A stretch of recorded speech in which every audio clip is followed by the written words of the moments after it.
Hey, happy Pigs in a Blanket Day, all you beautiful radio listeners. Thank you for dropping in on our little happy hour. We appreciate you listening. If you're watching us on YouTube, here's a hand gesture just for you. You're welcome. If you're listening on the radio 105.1 The Fan, well, if you're on YouTube, use the chat. Hit us up on the chat feature there. If you're listening on the radio on 105.1 The Fan FM, 1080 AM, 105.1thefan.com, Odyssey.com, the Odyssey app, or you just ask your smart speaker to tell you, how did Casey do on his mock draft? Then use the fan text line. It's 503-2GO-FAN. That's 503-864-6326. Use it. Use the chat. Use the text feature. Whew, I'm on fire today. To share your thoughts, ask questions, solicit advice, or answer me this, dear listeners. How did your mock draft hold up at home? Casey, you were pretty confident. How does mock draft 2.0 look after one day? 21.875%. I got the picks correct in the first round. You mean you picked that many players accurate to teams? Accurate to team. Who did you get dead right? You had Fernando Mendoza. That's an easy one. Mendoza. I had David Bailey going to the Jets. So 21% is what, 7 picks, right? 7 picks. Okay. So I had David Bailey going to the Jets because every research that I said that's a number prior 2. to the draft, I had Arvel Reese going number 2. Okay. And in the greatest Jets fashion, they proved me right, and I picked David Bailey. Okay, all right. So everybody picked somebody else, so you went a different direction because that's what the Jets do. Yep. Okay, I had Cleveland drafting Spencer Fano, but obviously... What was David Bailey? Did he have a hang-up, or was they just didn't have him slotted there? He just wasn't slotted as high as Reese. He wasn't short arms like Ruben Bain. He didn't have any off-the-field issues. He didn't have a degenerative knee issue like Caleb Downs. Okay, so we like that pick. David Bailey. And is he a little undersized? Is that his deal? I thought there was something about David Bailey. Because he's a D-end, right? Texas Tech? Is my brain working? Am I losing my mind? Maybe he was a little undersized. Yeah, okay. Edge, Texas Tech, senior. He kind of popped as a senior, but I thought he was maybe a little undersized. Anyway, so you had that pick right. The knock on him was his run defense, but an edge guy having some run. Because he's a freak athletically. I remember in whatever bowl game that he played in or playoff game that he played in, he jumped up to get in a passing lane, and after the ball went past him, he was still rising. And then I think, eventually the play had gone past him, and then he came down. He's just a freak athlete. Okay, so you got 1 and 2 correct.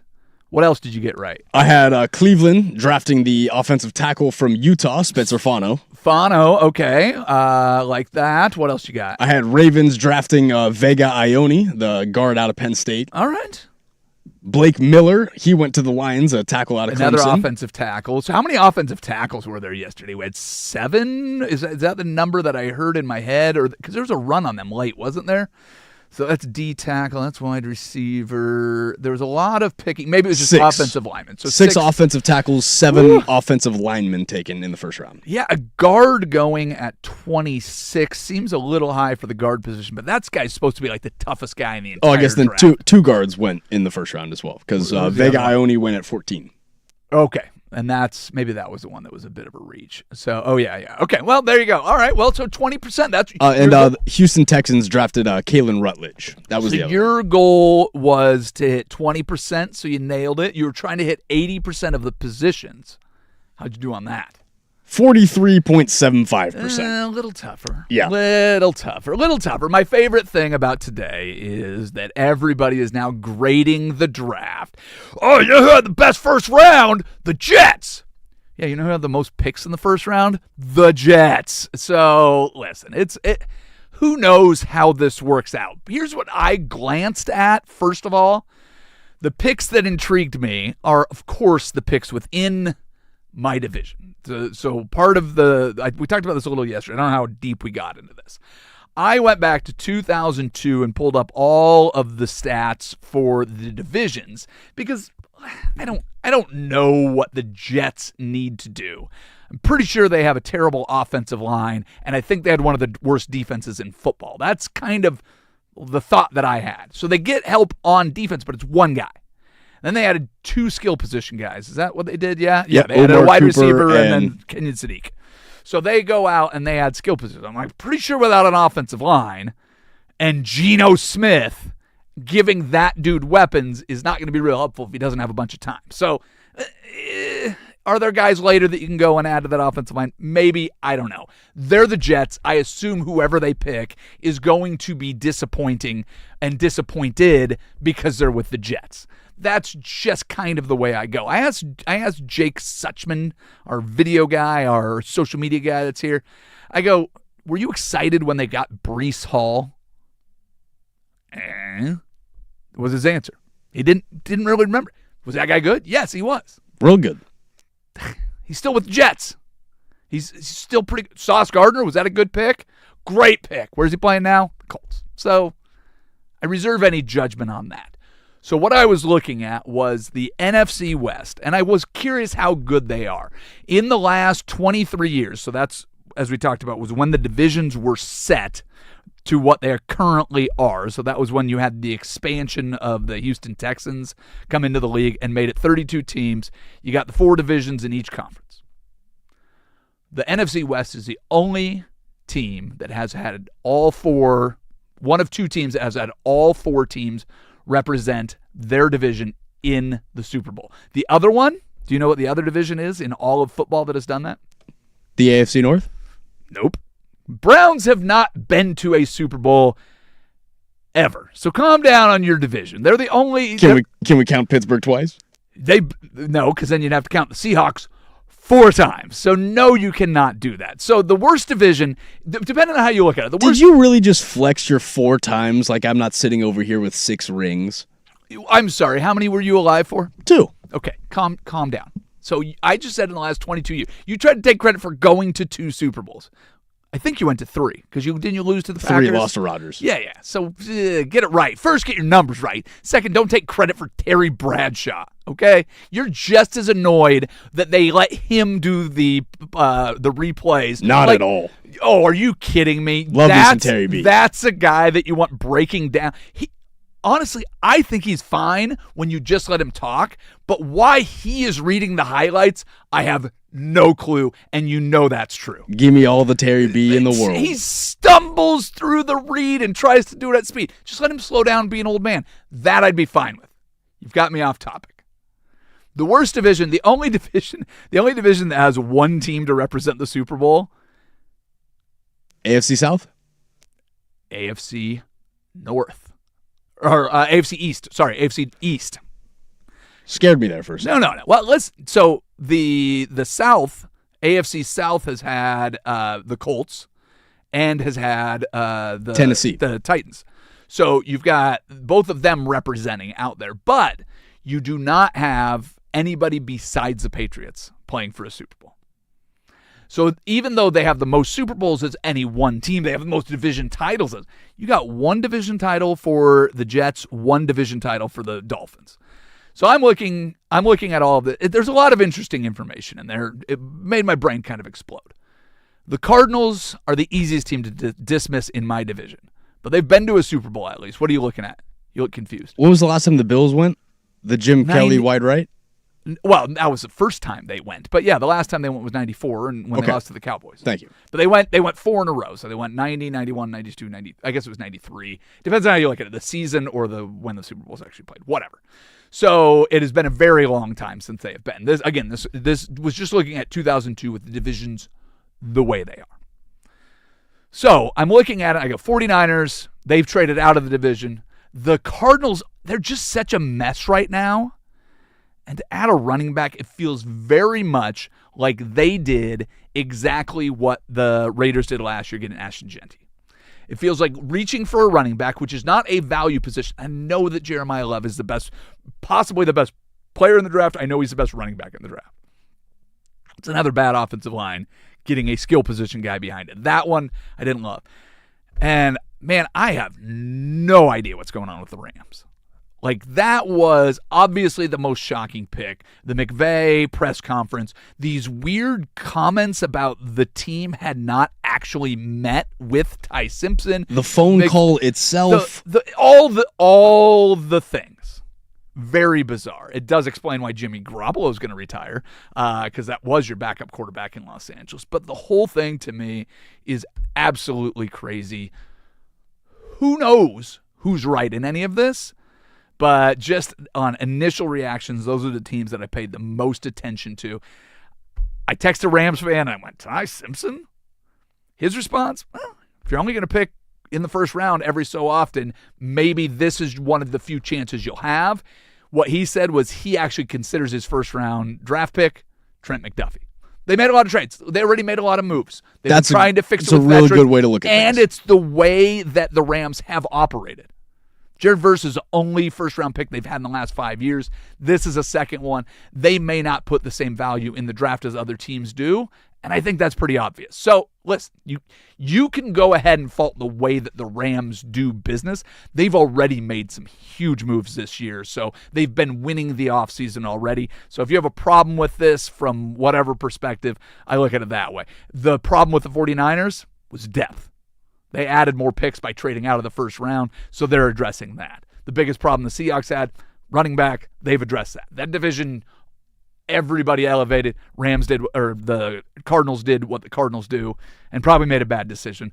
We'll see what happens with it. You've got a new regime. You got a new. It's a new era without Kyler Murray. Who knows what's going to happen with that? Do you think of that as necessarily a bad position or a bad pick, or do you think of that more as it's not the pick that they needed this year? Yeah, that's exactly what I think of.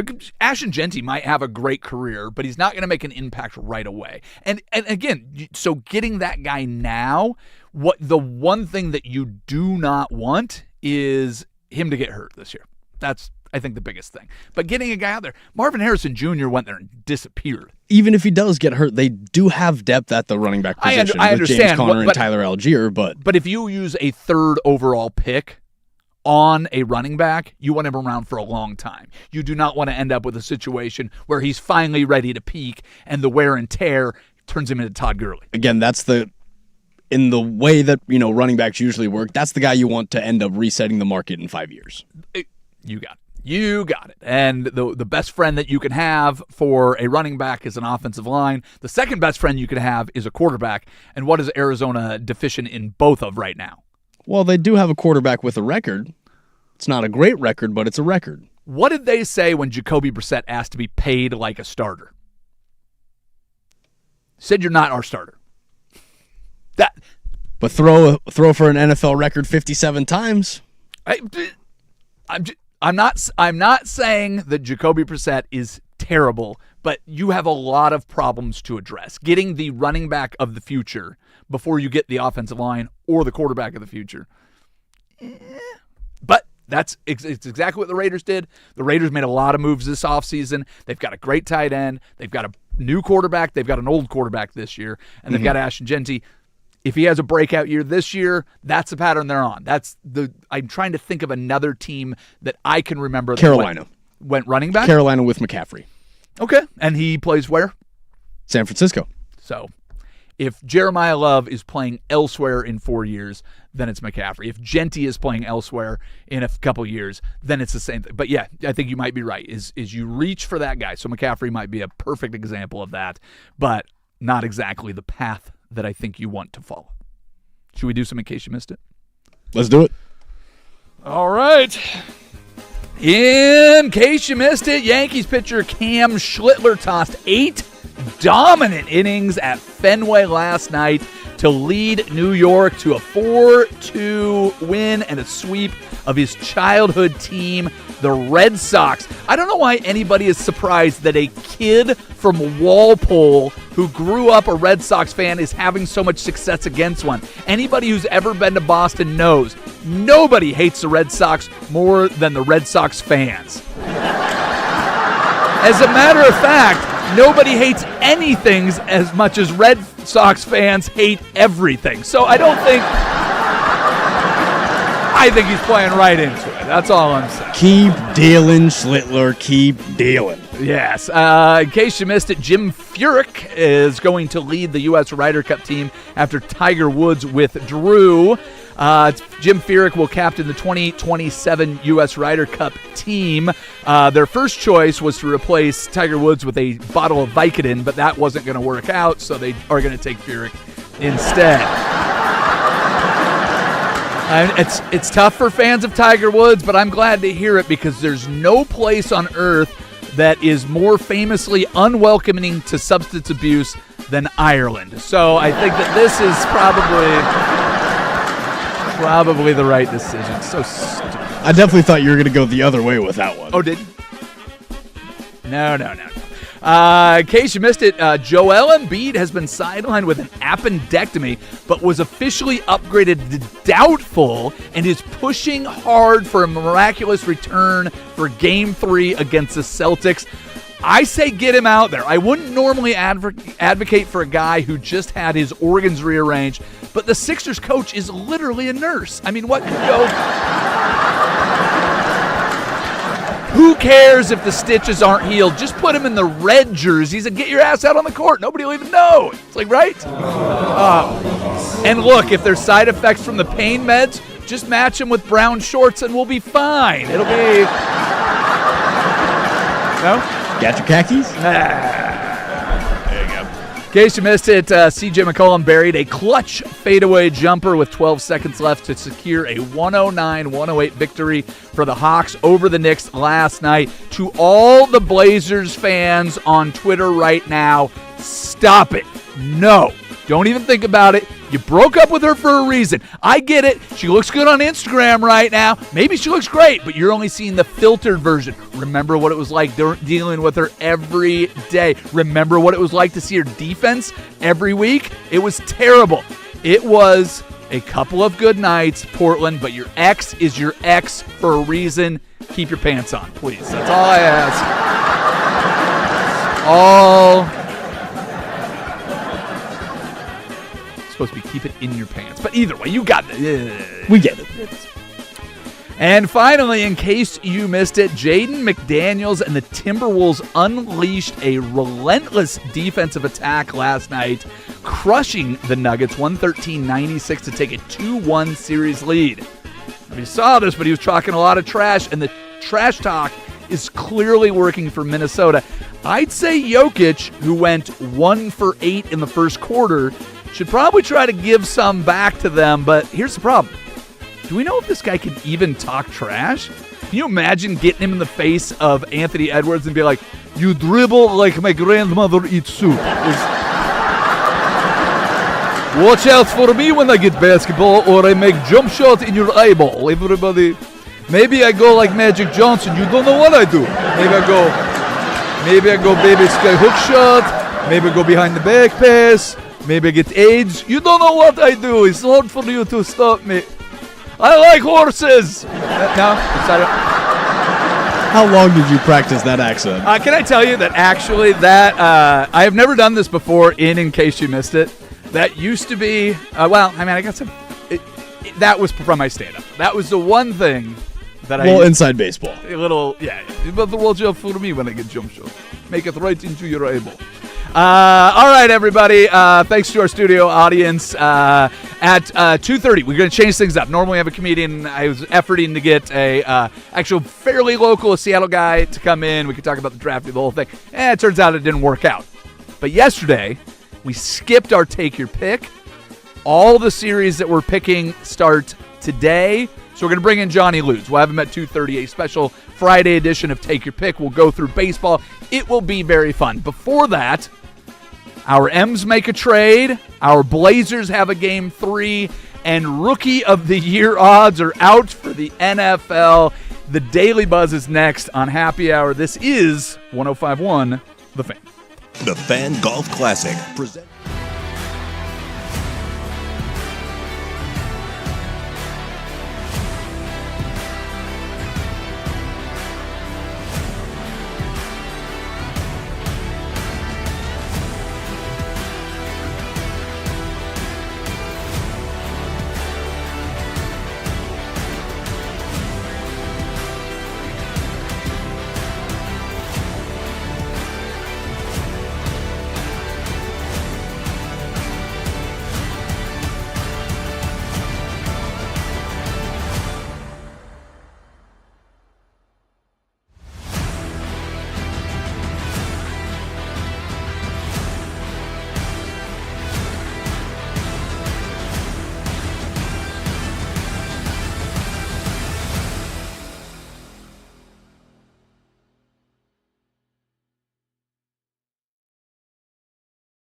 Oh, it's very exciting. Game 3 in the Rose City tonight. Your Portland Trail Blazers are hosting the San Antonio Spurs. Oh, so many things about this game. Of course, the possibility that Wemby could be ready. I have not seen an update, but there is rumors that he jogged past a locker room at some point and somebody saw him moving briskly. So does that mean he's coming back? Does that mean he's just trying to stay in shape? If it were up to him, who cares what happens to my brain? Get me out there. This will be my only opportunity to be in the postseason for my entire career, so I better hurry. Could you just let the Blazers have a little hope before you start dominating the league and winning back-to-back championships, Victor? Could you please? You're 22 years old. Just mellow out a little bit. You know who isn't 22 years old? Oh, Damian Lillard. Blazers have not ruled out the possibility that he could return this season. Oh, the mania. Will Denny have a bounce-back game after a game that wasn't so great? Will Scoot be as good as he was in Game 2? So many headlines. But there is one question that really matters. Will there be a free giveaway at tonight's game? I mean, it's just, I don't even know where to go with it. You thought there was anticipation for the draft. How does your mock free giveaway look right now, Casey? Like, what's your leader in the clubhouse? Is it thunder sticks? Is it light up bracelets? Is it terrible towels? What is going to happen? You can feel how excited I am about this. What do we have in store for Game 3? First off, if it's terrible towels, Myron Cope is rolling in his grave, and we're going to have a lot of problems. Oh, a lot of problems, are we? You knew what I meant. Little towels that say Blazers on them. I'm thinking it's going to be something that's not something tangible. I don't think it's something you can take home. What? It's going to be happiness? I think it's something that you're... It's going to be the feeling of joy. I think it's going to something be ethereal. More of a, you have to be there to see it type of thing. Oh, very exciting. Listen, all jokes aside, Blazers in the postseason is awesome. Anybody that wants to trade this for a shot at a chance to pick DeBonsta at the top of the draft, get lost. This is way more fun. Let's go, Zers. I even put on my Blazers shirt for today. I'm very excited about this. Cannot wait to see what happens in the game, because that's the fun of sports, is if I knew what was going to happen, I wouldn't need to watch, right? Let's go. The Buzz. All right, the Mariners have made a trade. They DFA'd Casey Legumina just the other day. Now he is with the Rays. They have reacquired a 2023 draft pick named Ty Cummings, who was actually traded to Tampa Bay in 2024 for Randy Arozarena. He is in Double-A right now, 1.69 ERA, 6 strikeouts in 5 1/3 innings for Double-A Montgomery, while Legumina gave up 6 runs over an 11.5 for Seattle. So there is your action going on with the Mariners. They will take on St. Louis tonight to start the series on the road. Oh, hey, now. The Buzz. All right, so Rookie of the Year numbers are out. Your favorite for Rookie of the Year, without even going to the second round of the draft. What are we doing here? You know what we're doing. You know exactly what we're doing. We're trying to take money from people's pockets right now as early as we can. Do you have a guess on who the favorite is for Rookie of the Year, if you don't already know? Jeremiah Love. It's Jeremiah Love plus 200, followed by? I'm going to guess it's Arvel Reese at 2. Carnell Tate at number 2, and number 3? There was something in the air tonight? Mendoza. The feeling's right. Fernando Mendoza, number 3, plus 350 for Tate and plus 400 for Mendoza. One other thing about Jeremiah Love, I did not know this until I saw it, but the 3rd overall pick for the Cardinals had an abnormal EKG flagged at the combine. So I don't know if that's something that you need to work. It was a sigh of relief. The future testing revealed that it posed no added health risk. But I did not see that until it came out today. It was probably just something posted by Seahawks fans, and that's how it ended up in my timeline. Oh, wait! He's got a bad EKG. But it sounds like it's not going to be a problem. Also in the draft, did you watch on television yesterday? Oh yeah, I was wire to wire. And coverage. which broadcast did you go with? I believe it was I really don't know. I was watching off of YouTube TV, so I don't know who was running it. So did you have Mel Kiper Jr. in your ear? Did you have Nick Saban? Did you have Daniel I had Saban Jeremiah? in my ear. Did you catch the Saban hot mic? No, I didn't. Oh, there was a hot mic moment for Nick Saban. He was caught calling the number 23 pick by the Cowboys of Malachi Lawrence a big reach. He said, "Wow, this is a reach," on a hot mic. So if you're excited about what the Cowboys did, how do you feel about that? I don't know any of these guys. So Malachi Lawrence, was that a reach? I had him going around, you said he went 23? That's what my numbers say in front of me. It's what I jotted down. Unless I wrote it down wrong, my friend, that's what I have. I had him going 30 to the Jets, so okay, a little bit of a reach, nothing crazy. Well, Saban said, "Wow, that is a reach." So just a couple things from the draft. The final thing from the draft is apparently 49ers, Cardinals, Bills, who are all picking at the very top of the second round, are receiving heavy phone calls about moving out of those spots and going on. So that, my friends, is your Daily Buzz. Let's walk over to the George McCoy at Warren Allen Sports Desk and see what we missed. First on the fan, I don't know if you caught this yesterday on the broadcast, but there was... I went NFL Network broadcast. Okay, so that was... You might have... As soon as Mel Kiper started talking, I was like, I'm out of here. Let me go over to the NFL Network. I actively changed the station. My favorite thing about it, though, my daughters were hooked on it. Mom was out for the evening, and the girls were just like asking a million questions. They were hooked on it.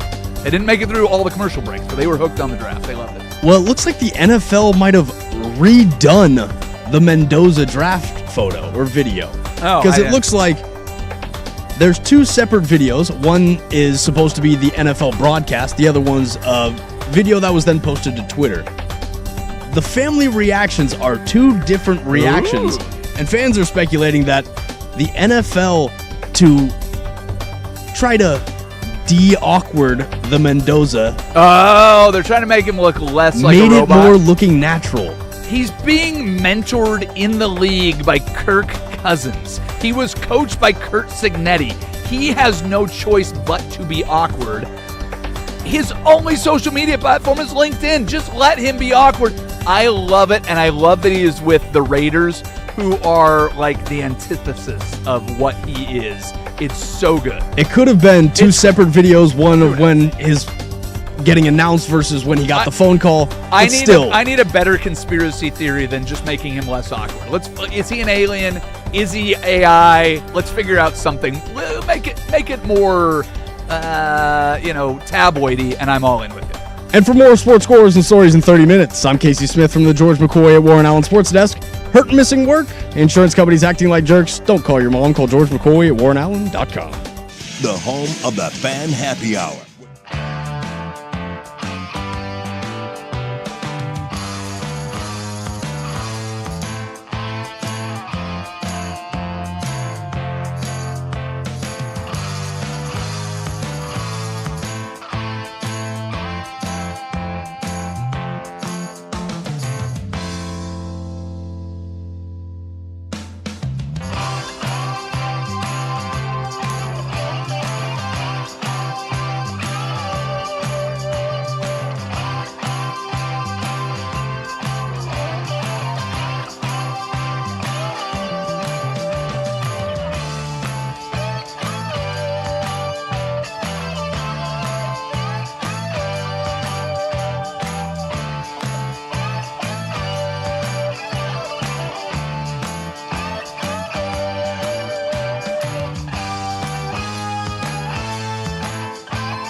We do this on Thursdays, but it was kind of a weird week, and baseball made the appropriate adjustments, I think, to their schedule to accommodate the NFL draft. Last night was the NFL first round. We got to talk about Casey's mock draft, which, looks just fantastic. He practically got them all right in the first round. So if you didn't pay attention to that, listen to the podcast of yesterday's show.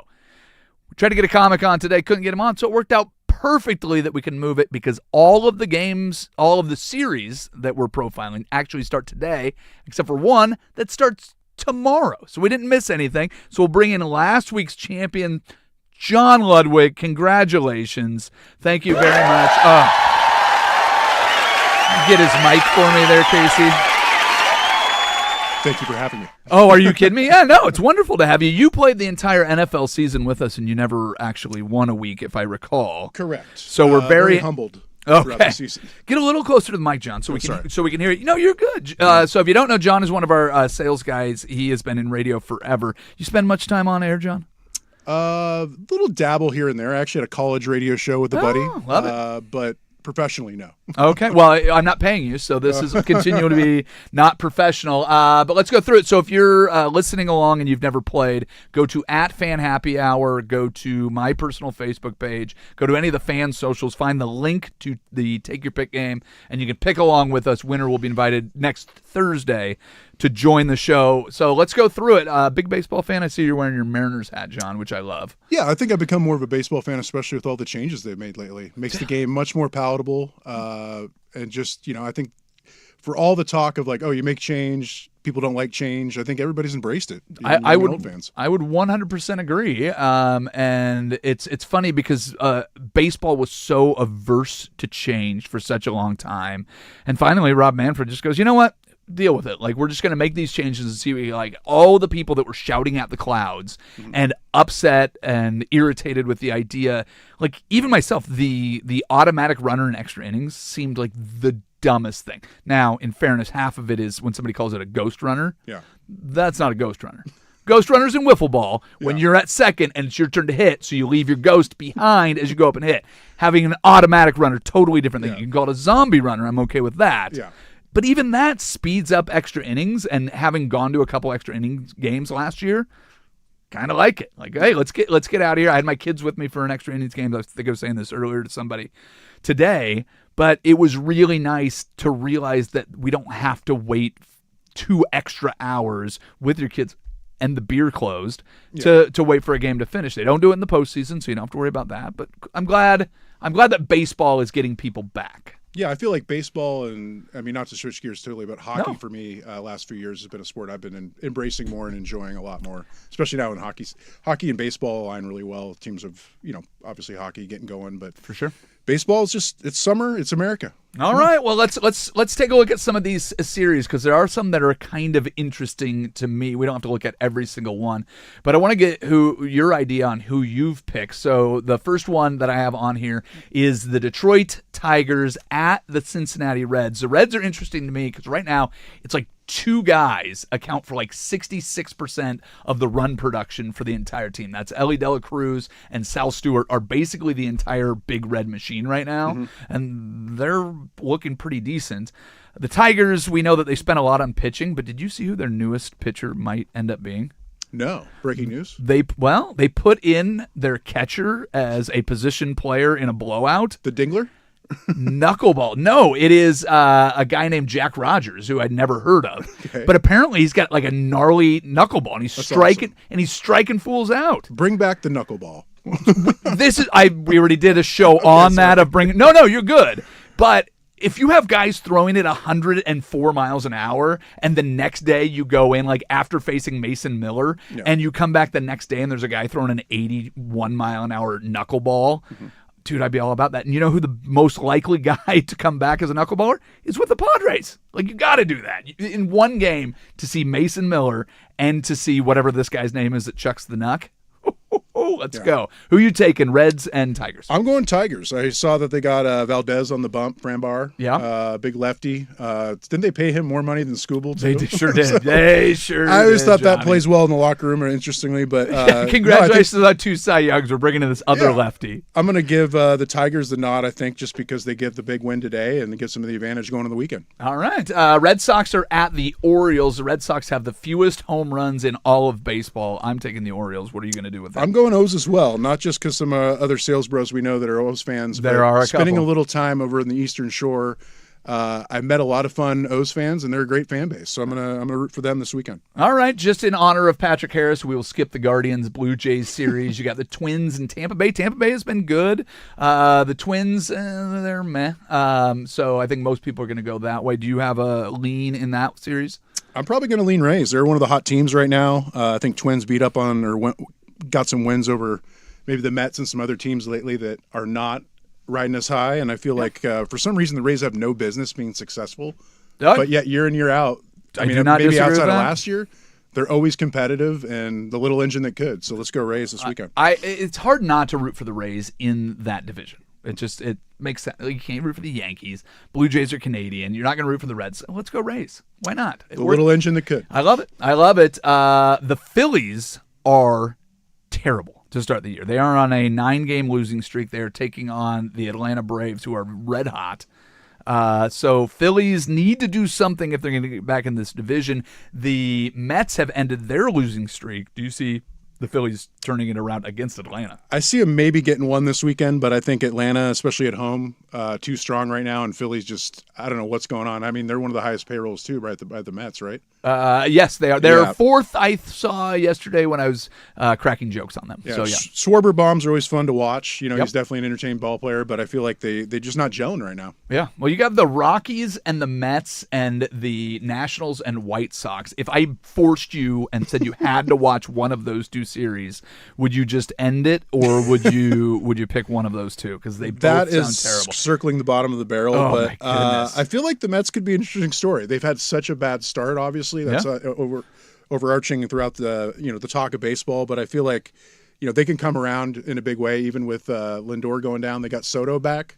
Rockies split against the Dodgers. So at least he's going to be staring down some pitchers while they're throwing balls. So they'll get that. I think Mets are going to win that series. The most highly contested division in all of Major League Baseball right now is the National League Central. The Pittsburgh Pirates and the Milwaukee Brewers, along with the rest of the division, all within like 2.5 games. Mm-hmm. They play this weekend. It is in Milwaukee. Pirates are, I think, kind of feel like a darling because of Connor Griffin and Paul Skeens. Mm-hmm. Going Pirates or Brewers?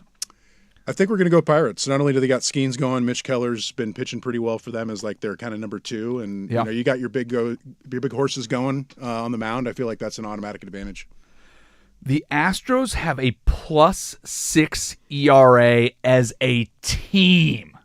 They're hosting the Yankees. Any chance for the Astros to get anything going, or just for the Yankees to collapse? Because I don't need the Astros to win as much as I want the Yankees to lose. So why do you do this to me? Because you're sitting right there and I'm sorry. You have a lot of different colored Yankees hats. The khaki one might be the worst. Not a fan of the tan? That's exactly what I'm saying. I don't love that shirt either. If we really want to break this down, today not your best. You're a stylish young punk. Hey, at least I won't disagree with that. I'm always coordinated. Today, I wasn't going to say anything, but you brought it up, and now you made me look like an old man and a jerk at the same time. Which, as I get older, just heads up for everybody, I will get more and more like yelling at the clouds and talking down to young people. So this is just a start. You've opened the floodgates. Anyways, John, Yankees are ass. Since there's no ties in baseball, I think we're going to go Yanks. I think they're going to win maybe some closer games than they want, but Astros are just swimming in the toilet right now. That's a good man. They are wet, hot garbage. The Mariners are at the Cardinals. The Cardinals are not good at baseball right now. Do you have faith in the Mariners to kind of get things going? You had Cal Raleigh on a 3-game home run streak. The middle of the lineup won them the game the other day. The bullpen looks better. They got rid of Legumina. They got some things going. Yeah, I think starting with George Kirby today, they got some good horses on the mound. I feel like Mariners are probably going to take 2 out of 3. Cardinals probably steal one of them, maybe a Sunday game. I dig it. We've got the Cubs and Dodgers, but I want to go quickly to the game between. The series is a 2-game series between the Padres and the Diamondbacks. That will be played at altitude in Mexico City. That is 2,000 feet higher than Denver. Well, I want to say the Diamondbacks at home usually are one of the big over teams consistently with that hot weather. Yeah, but not home. This is in Mexico City. So as the home team in Mexico City, I'm feeling like, if you're a betting person, you got to go over on those. But I feel like it's going to be a split just because it's going to be a lot of runs scored with that crazy altitude. Yeah. You might see one game ballooning up to like a college baseball World Series number. Let's go. Just give them aluminum bats and just see if somebody can hit 700 feet. But the Pods and the Diamondbacks have some fun hitters, and I think it's going to be one of those games. If you love offense, you're going to like the series. Well, there you go. There you have it. John, thank you so much for playing every week. Thank you for joining us, and we hope to have you back. That was really, really fun. I don't know why I expected it to be just terribly boring and dull, but it wasn't at all. You were really, really good. Well, if we can get next time we'll talk about the Steelers and the my fact that I may or may not be boycotting the season. But boycotting the Steelers season? Well, you hire Mike McCarthy, and then you got either Rodgers or Will Howard as your quarterbacks, or God forbid Mason Rudolph. Stay away from Rodgers. I did not know that you were a Steelers fan until this moment. I knew the Cougs. You're wearing the Mariners hat. Yeah. He's a good man. Yeah, 2 Steelers fans with me. Yeah, we're everywhere, but I'm a very honest Steeler fan, and we have not been competitive for a while, and it's that's a whole that we'll save that for another segment in the future. All right. Well, I got a couple bonus baseball stats for you for one more for the road. We will do it next. It is Happy Hour on 105.1 and the Fan Sports Network.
All right, if you missed anything from the show, the week, the month, the year, use the podcast, 1051thefan.com, Odyssey.com, the Odyssey app, lowercase, what are people saying on the Fan YouTube chat and text toy that we need to address?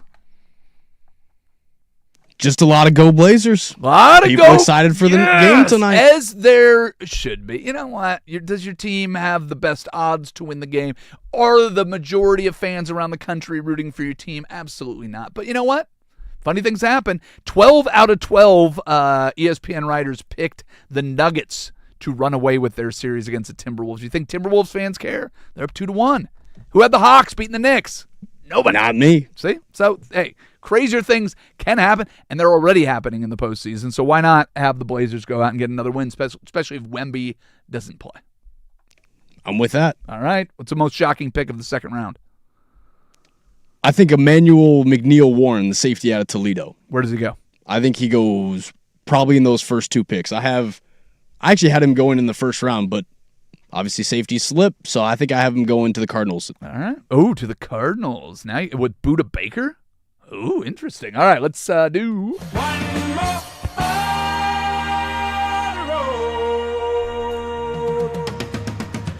I had a couple baseball stats that I had in my notes all week and never found a place to put them. So, hey, let's just get rid of them here at the end of the week. So these are a couple numbers to watch this year. We have been vocal proponents of the ABS system, and I think it has made games as entertaining. John Ludwig was just in here with us and said how much he's enjoyed the rule changes to ABS. Has been fun. Right now, I think people are still getting used to it, right? The hitters, the catchers, the pitchers, everybody's just kind of adapting to it. So I think there's going to be a much different approach when we get nearer the postseason than we have right now. Here's the numbers that I have for you based on that.